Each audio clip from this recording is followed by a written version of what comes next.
Hello mga kumarites ko, kumusta kayo? Alam ko sobrang init ngayon pero biglang kumulog kanina. So sana umulan naman na, okay? Gusto ko palang mag-thank you sa inyo, no? Kasi ang laki ng tiwala nyo sa akin mula noon hanggang ngayon, every time na meron akong pinopromote na makakabuti sa ating lahat. As of now, alam nyo ba, meron ng 559 na nag-download gamit yung link ko sa Tala app. May promo sila ngayon kaya samantalahin nyo na. Hindi yan forever. Exclusive lang to sa partnership ng Tala app at ng grocery app. Kapag nag-download ka gamit yung link ko or in-enter nyo ang aking promo code at naging successful na approve kayo, pwede na kayo mag-loan at mapapahiram na kayo ni Tala, meron po kayong discount na 150 pesos sa total amount na babayaran ninyo. Kaya pag may makita kayong share kung may promo code, may referral, i-grab nyo yan kasi ano yan, para sa ating lahat yung maganda yan dahil may pa-discount yan. Lalo na ngayon kay Tala. Ang kailangan nyo lang para makapag-loan kay Tala, lang, isang cellphone lang. Cellphone na pagmamay-ari ninyo, yung hawak nyo sa panonood sa akin sa YouTube at sa Facebook, yan, basta sa inyo. At syempre isang valid ID. Ito kasi, ito yung ito talaga yung pinaka-valid ko, ang UMID. Ito yung gamit ko sa lahat. So, kung meron kayo nito at iba pang mga valid IDs, nako, mag-loan na kayo kay Tala.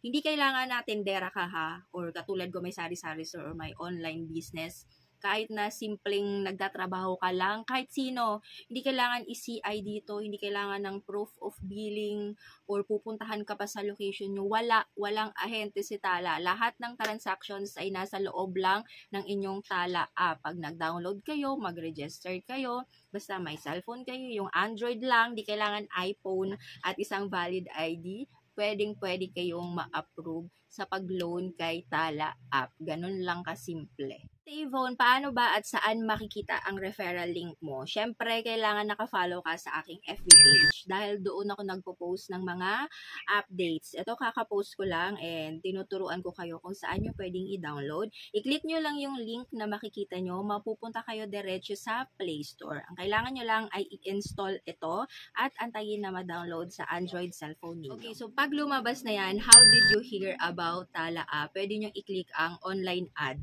Tapos, sa baba, wag nyo munang ina-next ha. Naku, pag na-next nyo na yan, sayang yung 150 pesos. Wag nyo muna ina-next. I-enter nyo muna sa baba yung aking promo code. Ito po yung aking promo code.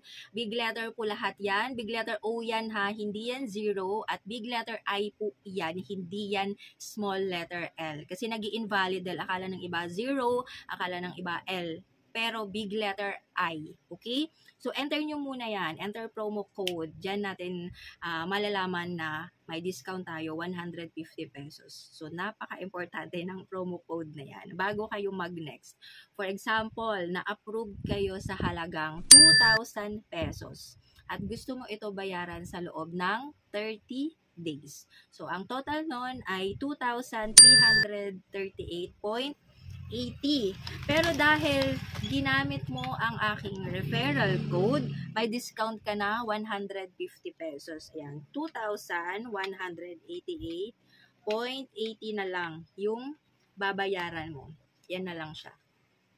Ang laki ng discount, diba? Sa loob yan ng 30 days. And note, kapag na-approve kayo, pwede nyo naman ito agad bayaran. From 15 days hanggang 61 days. Ang video ito ay para matulungan ko kayo kung saan pwede makahiram ng dagdag puhunan, dagdag pangbayad sa bills, pang travel, or pag kinapos lang kayo sa budget, pamasahe ni Mr. at ng mga anak, or pwede rin pang travel kung saan nyo man gustong gamitin ang mahihiram nyo kay Tala. Kaya kung mapanood nyo man ang video ito at meron kayong Android cellphone at isang valid ID, mag-download na kayo ng Tala app at huwag kalimutan na i-enter ang aking promo code. Yan, para sa discount, 150 pesos po ang matitipid ninyo. Hindi yan forever guys ha.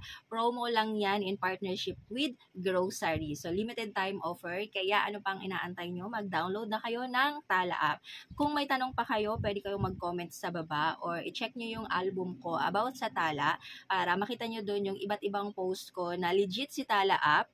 Tandaan lang na walang ahente si Tala na pwede kayong i-message sa messenger. Ang lahat ng transactions ay nasa loob lang po ng Tala app. Napakabilis lang ng processing. Kapag na-approve kayo, pwede nyong makuha kaagad-agad ang niloan ninyo sa GCash account ninyo. Hindi nyo na kailangan ng tulong pa ng iba. Yan yung sinasabi ko sa inyo para ingat lang din tayo. Baka may mag-PM sa inyo na taga-Tala sila. Huwag kayo maniniwala kahit kayo lang mismo. Kayang-kaya nyo nang mag-loan kay Tala. Basta may Android cellphone kayo at valid ID. So, mag-register na kayo kay Tala app.